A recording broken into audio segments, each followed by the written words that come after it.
अस्सलाम वालेकुम। आज का जो लेक्चर है हमारा उसका टॉपिक है एक्सरसाइज 2.2। क्वेश्चन नंबर 1 है find from the first principle the derivative of the following expression with respect to their respective independent variables. यानी जो आपके पास वेरिएबल दिए हुए हैं डिपेंडेंट वेरिएबल, उनका आपने इंडिपेंडेंट वेरिएबल के रिस्पेक्टिव डेरिवेटिव लेना। जैसे आप यहाँ पर आपके पास दिया हुआ है वाई जो होता है, वाई फंक्शन दिया हुआ है, उसको हम वाई के इक्वल पुट करेंगे। वाई इज इक्वल टू जो होता है वो हमारे पास एफ ऑफ एक्स होता है।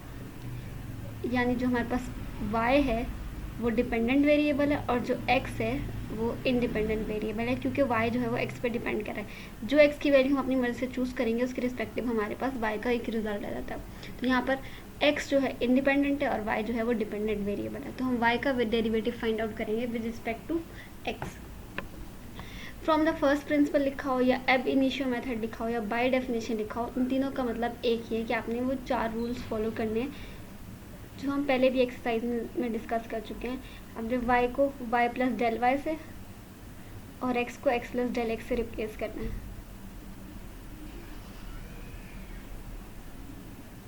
ये जो y है आपके पास y प्लस डेल वाई बन जाएगा और x जो है वो x प्लस डेल एक्स बन जाएगा। सेकेंड स्टेप में हम क्या करेंगे, y को माइनस कर देंगे।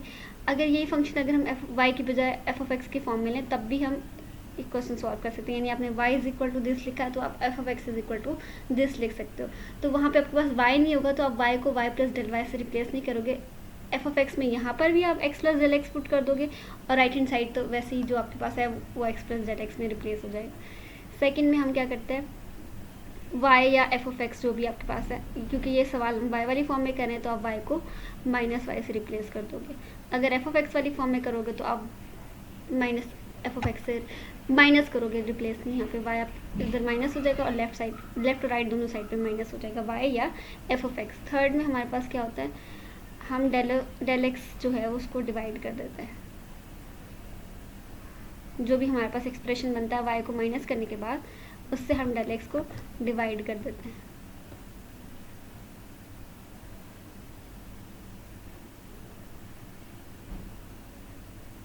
और फोर्थ जो स्टेप होता है उसमें हम क्या करते हैं, फोर्थ में हम जो लिमिट है वो डेल एक्स अप्रोचेस 0 ले लेते हैं। डिवाइड करेंगे डेल एक्स से और फोर्थ में लिमिट लेंगे डेल एक्स अप्रोचेस 0।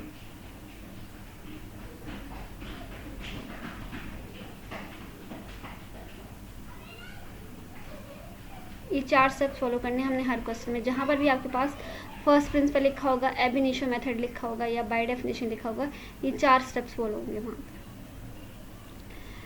अब यहाँ पे हमारे पास फंक्शन दिया हुआ था A x plus B to raise A x plus B cube दिया हुआ था। वाई हमने जो हमारे पास क्वेश्चन दिया हुआ था उसको हमने वाई के इक्वल रख दिया। अब जहाँ वाई है वहाँ वाई प्लस डेल वाई और जहाँ एक्स है वहाँ x plus del x replace कर देना। यहाँ वाई की जगह वाई प्लस डेल वाई आ जाएगा और इस एक्स की जगह x plus del x replace हो जाएगा। फिर इसको हमने ओपन कर दिया, a x plus a del x plus b बन गया।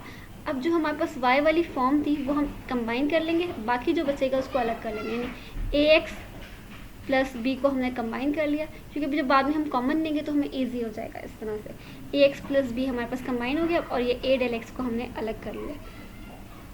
अब नेक्स्ट स्टेप में हम क्या करते हैं, y को माइनस कर देते हैं। जब इधर से आप y माइनस करोगे तो प्लस वाई और माइनस वाई खत्म हो गया, सिर्फ डेल वाई रह जाएगा। यहाँ पर जब आप माइनस वाई करोगे तो आपके पास क्या आ जाएगा, माइनस वाई की जगह उसकी वैल्यू आ जाएगी ए एक्स प्लस बी। यानी ये y ही था, माइनस वाई ही है। राइट साइड से प्लस वाई और माइनस वाई कैंसिल आउट हो गए और लेफ्ट साइड पर और राइट साइड पे हमारे पास माइनस वाई का जो एक्सप्रेशन है वो आ गया। अब यहाँ पर हमारे पास ए एक्स प्लस बी इधर भी है और इधर भी है, तो ए एक्स प्लस बी को हम कॉमन ले लेंगे इस पार्ट से भी और इस पार्ट से भी। यहाँ पर तो आपके पास ए एक्स प्लस बी है तो वो कॉमन निकल आएगा। यहाँ पे ए डेल एक्स, इधर ए एक्स प्लस बी नहीं है तो हम क्या करेंगे, मल्टीप्लाई भी कर देंगे और डिवाइड भी कर देंगे। मल्टीप्लाई वाला कॉमन आ जाएगा और डिवाइड वाला साथ रह जाएगा। यहाँ पे A x plus B cube common निकाल लिया, यहाँ से A x plus B cube के साथ पावर 3 के साथ बाहर आ गया, यहाँ जो है वो 1 रह जाएगा।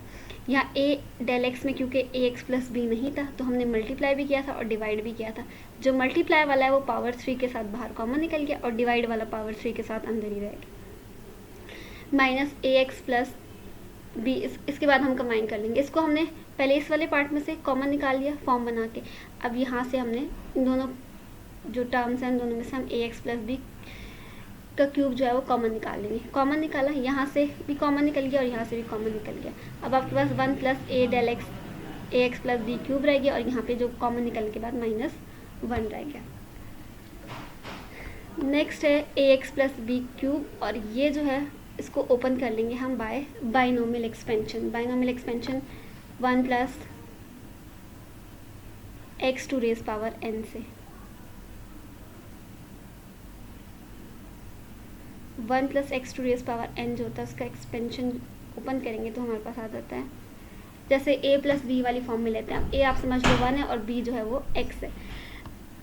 a अगर 1 है तो उसकी हम पावर, क्योंकि मैक्सिमम पावर n से 0 तक जाते हैं और जो सेकंड जो b होता है उसकी 0 पावर से मैक्सिमम तक जाता है। तो यहाँ पर a क्योंकि 1 है तो a की कोई भी पावर हो उससे कोई इफेक्ट नहीं पड़ता, रिजल्ट जो है वो 1 के इक्वल आता है। तो हमें सिर्फ इसी की पावर पे ध्यान देना है, 1 जो है वो 1 ही रहेगा, उसकी कुछ भी पावर आ जाए। बाकी जो है हमारे पास रह जाएगा कॉम्बिनेशन और ये x की पावर, तो ये n से 0 होता है।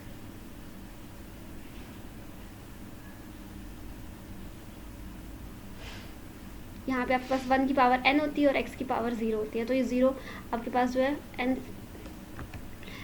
x की पावर 0 आ जाएगी, वो भी 1 के इक्वल और ये भी 1 के इक्वल। तो इसका जो पूरा रिजल्ट है n c 0 का वो इक्वल टू 1 होता है, तो इसकी टर्म की जगह 1 लिख सकते हो। नेक्स्ट है n c 1, उसका रिजल्ट होता है n 1 की पावर, अब n से n माइनस 1 हो जाएगी तो कोई फर्क नहीं पड़ेगा, आंसर फिर भी 1 ही आएगा। और x की पावर जो है पहले 0 थी अब 1 आ गई। नेक्स्ट जो है n c 2, उसका रिजल्ट जो होता है वो होता है n into n minus 1 by 2 factorial. 1 की पावर जो थी पहली टर्म में जो थी x की पावर 1 की पावर n थी, वो रिजल्ट 1 आया। यहाँ पे 1 की पावर n माइनस 1 थी तब भी 1 रिजल्ट आएगा। यहाँ पे n की पावर 1 की पावर n माइनस 2 थी तब भी रिजल्ट 1 ही आएगा, तो वो मल्टीप्लाई होकर वापस से वही रिजल्ट आ जाएगा। और x की पावर पहले 0 थी फिर 1 थी, अब x की पावर 2 आ जाएगी।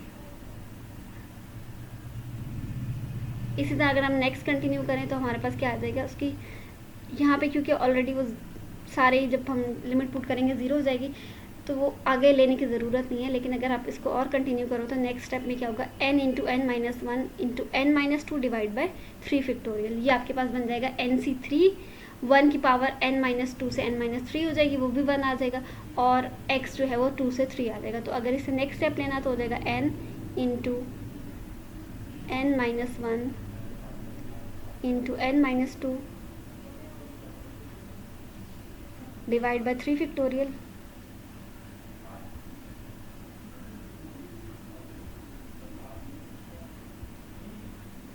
और साथ जो है वो एक्स क्यूब आ जाएगा,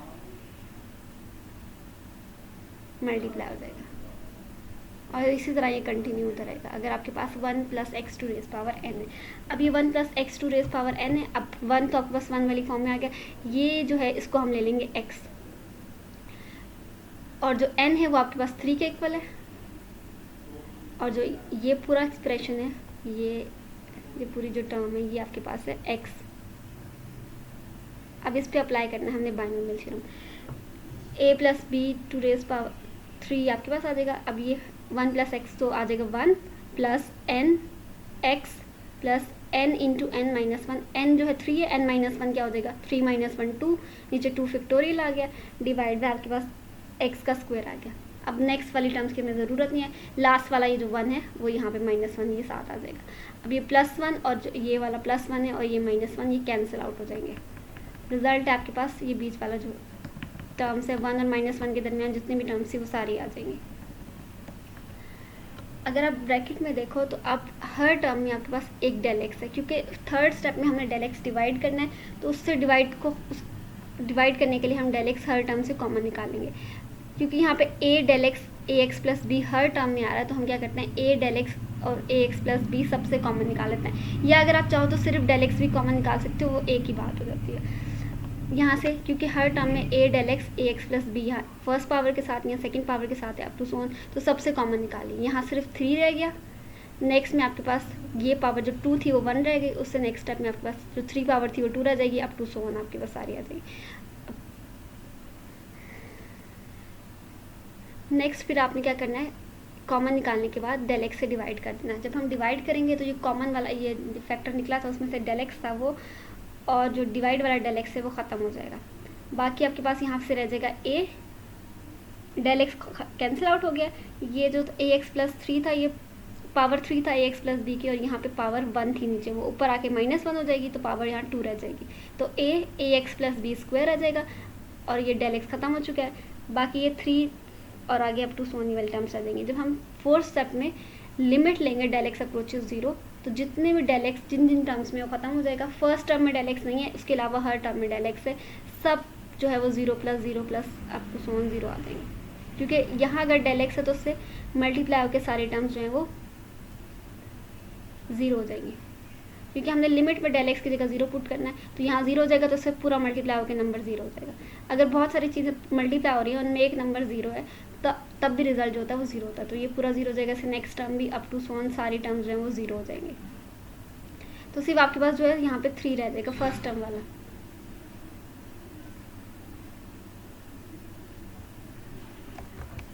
ये अप टू सोन 0 आ जाएगा। आपके पास सिर्फ फर्स्ट वाला जो है वो 3 रह जाएगा। अभी हम 3 जो है मल्टीप्लाई कर देंगे इन सब के साथ, उसको फॉर्म बना के 3a एक्स प्लस बी का स्क्वायर आ जाएगा। नेक्स्ट है 2x plus 3 to raise power 5। Same ऊपर वाला क्वेश्चन है, a की जगह जहाँ जहाँ a था वहाँ 2 है, जहाँ b था वहाँ पे आपके पास 3 है, और n जो था वो 3 की बजाय 5 है। सेम ये आपने सेम वैसे ही स्टेप्स फॉलो करने, और आपके पास जो रिजल्ट है वो dy by d x is equal to derivative of y with respect to x is equal to 10 into 2x plus 3 to raise power 4 आ जाएगा। नेक्स्ट क्वेश्चन है वो नेगेटिव पावर के साथ है, 3t plus 2 to raise power -2। वही 4 steps follow करने हैं। y हमारे पास है 3t plus 2 to raise power -2। हम क्या करेंगे, y को y प्लस डेल y से, और x को, क्योंकि यहाँ पे x नहीं है बल्कि t है, तो हम x की बजाय t यूज़ करेंगे। आप t को t प्लस डेल t में रिप्लेस कर देंगे। फिर उसके बाद हम क्या करेंगे, जो y वाली फॉर्म है उसको सेपरेट कर लेंगे। 3t प्लस 2 अलग कर लिया और ये 3 डेल t अलग कर लिया। उसके बाद हमने y माइनस कर दिया लेफ्ट साइड से भी और राइट साइड से भी। लेफ्ट साइड से प्लस y और माइनस y कैंसिल आउट हो जाएंगे, और राइट साइड पे आपके पास जो माइनस y है उसकी जगह y की वैल्यू पुट कर देंगे। फिर हम कॉमन निकाल लेंगे। कॉमन निकालने के लिए पहले इसमें से कॉमन अलग से निकाल दिया। इसमें आप देखो तो 3t प्लस 2 -2 के साथ कॉमन निकल आया। यहाँ पे नहीं था तो मल्टीप्लाई भी किया और डिवाइड भी किया। मल्टीप्लाई वाला कॉमन निकल आया और डिवाइड वाला 3t प्लस 2 यहाँ पे एज इट इज़ रह गया। अब इन दोनों टर्म्स में आपके पास 3t प्लस 2 -2 रेज पावर -2 ये आपके पास है, तो आप इधर दोनों में से कॉमन निकालोगे। यहाँ से भी कॉमन निकल जाएगा और यहाँ से कॉमन निकलेगा तो 1 रह जाएगा, क्योंकि यहाँ ये पार्ट बच गया था तो ये 7 आ जाएगा। यहाँ पे कुछ भी नहीं बचेगा तो 1 रह जाएगा। फिर उसके बाद हमने बाइनोमियल एक्सपेंशन करनी है। यहाँ पे आपके पास बाइनोमियल एक्सपेंशन में क्या होता है, 1 plus n x to raise power n। अब n जो है वो -2 है और जो x है ये आपके पास पूरा जो फैक्टर है x, जो ऊपर मैंने फॉर्मूला या बाइनोमियल एक्सपेंशन बताई थी 1 plus x to raise power n की, हमने वही अप्लाई करना है। 1 plus n x plus n into n minus 1, n 2 है तो n माइनस 1 -3 हो जाएगा। 2 factorial x square up to so on, और ये लास्ट वाला -1 रह जाएगा। फिर उसके बाद हमने +1 और -1 को कैंसिल आउट कर देना है। कैंसिल आउट होने के बाद आपके पास ये वाली जो बीच में टर्म्स थी +1 और -1 के दरमियान वाले टर्म्स रह जाएंगे बस। अब इन सब में से जो कॉमन निकलता है वो हम कॉमन निकालेंगे। 3 del t divide by 3t plus 2 ये कॉमन निकलता था, ये हम हर टर्म में से कॉमन निकालेंगे। हमें सिर्फ डेल एक्स या डेल टी कॉमन निकालने की ज़रूरत है। बाकी अगर आप चाहो तो इजी लगता है तो आप पूरा फैक्टर कॉमन निकालो, नहीं तो आप सिर्फ डेल टी भी कॉमन निकालोगे या डेल एक्स भी कॉमन निकालोगे, तब भी हमारा जो सोल्यूशन है वो निकल आएगा। ये 3 डेल टी 3t प्लस 2 हर टर्म में से कॉमन आ गया। कॉमन आने के बाद क्या किया, यहाँ से 3t प्लस 2 पावर -2 थी और नीचे +1 थी। +1 ऊपर आके -1 हो जाएगा, पावर -3 रह जाएगी। और ये 3 और डेल टी फिर हम क्या करेंगे, डिवाइड करेंगे, जैसे हम डेल एक्स डिवाइड करते हैं। डिवाइड करने से हमारे पास ये डेल टी और नीचे वाला जो डेल टी डिनोमिनेटर वाला था वो कैंसिल आउट हो जाएगा और ये आपके पास ये रह जाएगा। अब हमने क्या करना है, जिस तरह डेल एक्स पे हम लिमिट लेते थे अप्रोच 0, वहाँ डेल टी पे लिमिट ले लेंगे। यहाँ पे आपके पास टी आएगा, एक्स नहीं आएगा। Del t approaches 0 del y by del t, और ये आपने जहाँ जहाँ डेल टी है वहाँ आपने लिमिट पुट कर देनी है 0। ये भी 0 हो जाएगा, अप टू सोन सारी टर्म 0 हो जाएंगी, क्योंकि फर्स्ट वाले को छोड़ के बाकी सब में आपके पास डेल टी ज़रूर मौजूद होगा और वो सब 0 के इक्वल आ जाएगा, डेल टी क्योंकि 0 के इक्वल आएगा। बाकी हमारे पास बचेगा 3 और ये -2, ये -6 बच जाएगा, और ये 3t + 2 रेस और -3 है वो नीचे जाके +3 हो जाएगा। अगर नहीं भी लेके जाना था तब भी आप -6 3t + 2 रेस और -3, ये रिजल्ट भी करेक्ट है और ये इसका आंसर है। नेक्स्ट है ax + b to raise power -5। ये सेम वैसे ही क्वेश्चन है जैसे आपने ये नेगेटिव वाली फॉर्म में किया है। ये 3 है, जैसे फर्स्ट वाला क्वेश्चन था आपको पॉजिटिव पावर के साथ दिया होता है ax + b, उसको हमने नंबर्स वाली फॉर्म में ये वाले जो आपने खुद सॉल्व करना है। अब थर्ड क्वेश्चन था वो आपके पास नेगेटिव पावर के फॉर्म में था, नंबर्स के साथ था, अब आपने वो ax + b वाली फॉर्म में करना है। मेथड सेम रहेगा और आपके पास जो रिजल्ट है वो निकल आएगा 5a divide by ax + b to raise power 6, और ये नेगेटिव के साथ आ जाएगा उसके। नेक्स्ट है question part number 5, question number 1 का 1 divide by az - b to raise power 7। अब ये पावर 7 है, इसको हम -5 करके, अब इसको ऐसे भी लेके और -5 करके एलसीएम लेके सिंप्लीफाई भी कर सकते हैं, लेकिन वो थोड़ा लेंथी हो जाएगा। तो आप क्या करो, az - b to raise power -7 है तो उसको नहीं, नीचे पॉजिटिव 7 है तो ऊपर लाके -7 कर लो, जैसे हमने ऊपर वाले क्वेश्चन सॉल्व किया। y = ये आप az - b to raise power -7 आ गया। अब हम y की जगह y + डेल y, और x नहीं है, ज़रूरी नहीं है कि आपके पास y जो है जो एक वेरिएबल का वही नेम हो, आपके y फंक्शन ऑफ x है, वैसे y फंक्शन ऑफ t भी हो सकता है, y फंक्शन ऑफ z भी हो सकता है। फंक्शन ऑफ t वाला तो हमने अभी क्वेश्चन किया था, यानी y = f(x) नहीं था, y = f(t) था।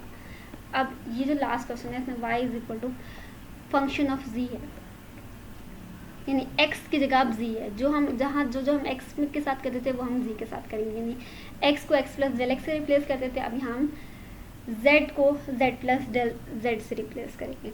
तो ये रिप्लेस हो गया। फिर हमने क्या किया, जो आपके पास z वाला फॉर्म थी वो बनाने के लिए हमने az - b को कंबाइन कर लिया और a डेल z को अलग कर लिया।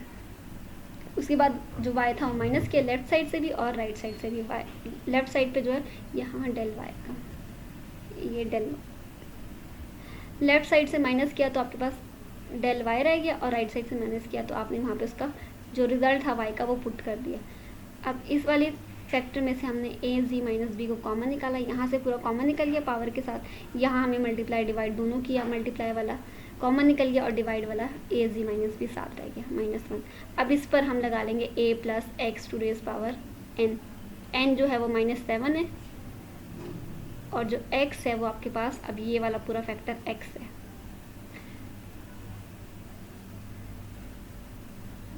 1 + nx + n × n-1 divide by 2 factorial x² up to so on, ये सारी पूरी बाइनोमियल एक्सपेंशन ओपन हो जाएगी, और ये लास्ट वाला -1 आ जाएगा। +1 और -1 जो है वो कैंसिल आउट हो जाएगा, बाकी आपके पास रह जाएगी ये सेंटर वाली जो टर्म्स हैं। अब हमने जो है कॉमन निकलता है वो कॉमन निकाल लेना है। a del z divide by az - b सब टर्म्स में आ रहा है, यहाँ पे सिंगल पावर के साथ, फर्स्ट पावर के साथ, यहाँ पावर 2 के साथ है, 3 के साथ होगा नेक्स्ट टर्म में, तो ये हम कॉमन निकाल देंगे। जहाँ 1 पावर के साथ था वहाँ से खत्म हो जाएगा, जहाँ 2 पावर के साथ था वहाँ पावर 1 रह जाएगी, जहाँ 3 पावर के साथ था वहाँ पे पावर नेक्स्ट टर्म में 2 रह जाएगी। इसके बाद हम क्या करेंगे, डेल z, जिस तरह हम डेल x थर्ड स्टेप में डिवाइड करते हैं, डेल z डिवाइड करेंगे। डिवाइड करने से आपके पास ये वाला जो a डेल z और डिवाइड वाला a डेल z है वो कैंसिल हो जाएंगे, और आपके पास बाकी az - b to raise power -7 थी और इसकी पावर 1 थी, ऊपर आके -8 हो जाएगा और ये a बच जाएगा, बाकी आपके पास ये ब्रैकेट वाला फैक्टर रह जाएगा। अब हमने डेल z पर लिमिट लेनी है, डेल z अप्रोचेस 0, जहाँ जहाँ डेल z होगा इसमें और नेक्स्ट सारी स्टेप्स में वो 0 हो जाएगा, आपके पास सिर्फ -7 रह जाएगा। -7a और az - b नीचे आके पावर जो है वो 8 बन जाएगी। ये आपके पास derivative of y with respect to z आ जाएगा, क्योंकि यहाँ पे हमारे पास इंडिपेंडेंट वेरिएबल z है तो हम विद रिस्पेक्ट टू z लेंगे। यहाँ पे एक्सरसाइज 2.2 एंड हो गई है। नेक्स्ट जो एक्सरसाइज है वो फिर हम नेक्स्ट लेक्चर में डिस्कस करेंगे, और उससे पहले जो है उसके टॉपिक्स, उससे जो रिलेटेड टॉपिक्स है वो भी हम डिस्कस करेंगे।